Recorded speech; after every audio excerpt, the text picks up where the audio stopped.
What's cracking? It's your homie Ice Cube. Just wanted to address a few things. Everybody been checking out the internet. My man Katt Williams. First of all, I just want to say, we shot that movie over 20 years ago. So, people have different perspectives, and it's been a long time. I also want to say,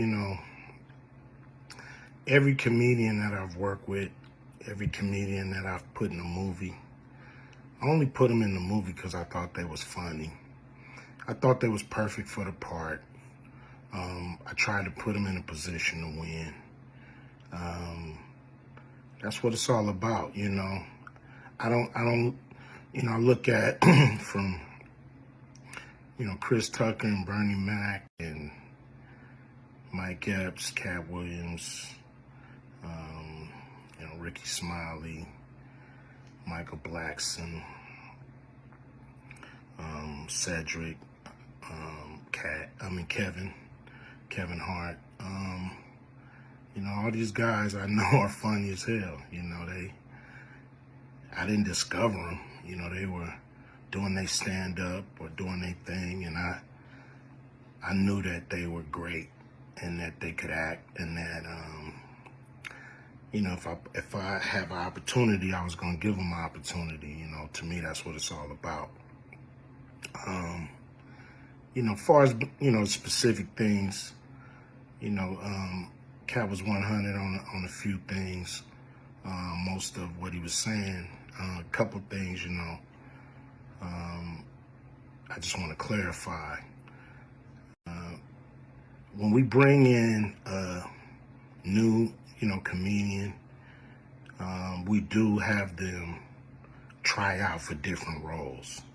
So Ricky did give Money Mike a shot. But when we saw him and, we kind of saw how he moved and how he was, auditioning, we decided that he would be a better, Santa Claus, which was, to me, the perfect casting. When we saw Mike, damn, I call him Money Mike. When we saw Katt, when I saw him, I just knew that he was perfect for Money Mike. And, Katt, said he wrote his role, which, the role was written, but he enhanced it. This is why Katt was so dope in the movie. Money Mike had a small role, about as big as the Santa Claus role, but when we start filming, he was giving us such magic that we kept expanding his role and giving him more to do because he was on point. When we shoot these movies, for one, the scripts are fire, or they wouldn't even do it. The scripts are laugh out funny. But we shoot the script, but once we get what we need from the script, we let the comedians ad-lib, riff, play with the words, do their thing. We give them a take where they can, or 2, 3 takes where they can go off and do what they feel. Sometimes it makes the movie, sometimes it don't. When somebody gives you jewels, you want to try to make sure that makes the movie. So in the movie, there's second thing I want to clear up. I would never shoot a rape scene in a movie, especially like Friday, where you actually see this happening on camera. That ain't my style. If you check out any of my movies, they're not raunchy. We did a movie called Players Club where the subject matter was a little raunchy, but for the most part, even that, we left it to your imagination. So the only reason that kind of stuff was in the movie is because you have 3 villains in Friday After Next. You have Santa Claus stealing presents. You have Damon, just got out of prison, sweating. Craig and Day for the rent money. And then you have Money Mike, a pimp that treats his woman, like a property. So Craig is always fighting the villains in the movie, from the Joker brothers to Debo. And so we already had Craig fighting Santa Claus. And the only real way to get rid of the other two villains was to have them go against each other. And the plier joke was always in the script, it was never, we would never ever show that, that's not my style if you look at any of my movies.